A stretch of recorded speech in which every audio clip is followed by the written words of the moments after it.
কিরে ভাত বাড়? আমি ভাত বাড়তে পারবো না, বেড়ে খাও, আমার মুড ভালো লাগছে না কিছু। ভাত বাড়তে পারবে না মানে কে ভাত বাড়বে তাহলে? তোমার লজ্জা করে না এইসব কথা বলতে? সকাল থেকে তো কাজ করেছি, পুজো দিয়েছি, আমার কোনো কষ্ট হয় না? আমি ভাত বাড়বো না, খাবো না, নিজে নিজে খেলে খাও, আর নইলে সব থাক। তুমি আগে তো এরকম বলতে না? বিয়ের আগে কি বলেছিলে যে তোর যদি কোনোদিন কষ্ট হয় আমি ভাত বেড়ে দেবো। আজকে আমার কষ্ট হচ্ছে, তুমি ভাত বাড়তে পারবে না? ভাত বাড়তে পারবি না তাহলে চলে যা, বাবার বাড়ি চলে যা, থাকতে হবে না তোকে আর। হ্যাঁ চলে যাবো নাকি থাকবো নাকি? এখন তো কোনো কষ্ট হবে না, বিয়ের আগে খুব কষ্ট ছিল।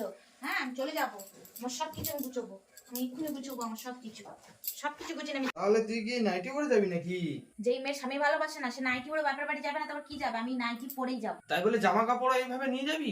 হ্যাঁ এইভাবেই যাবো। আবার কি করবো আমি? আর নাটক করতে হবে না, আমি ভাত বেড়ে দিচ্ছি, খেয়ে নে। ঠিক আছে, এই ফার্স্ট আর লাস্ট। এরপর থেকে যদি এরকম কোনোদিন হয় না যে আমি সারাদিন কাজ করেছি আর তুমি আমার ভাত বেড়ে দাওনি, তাহলে কিন্তু আমি সত্যিই চলে যাবো বাপের বাড়ি।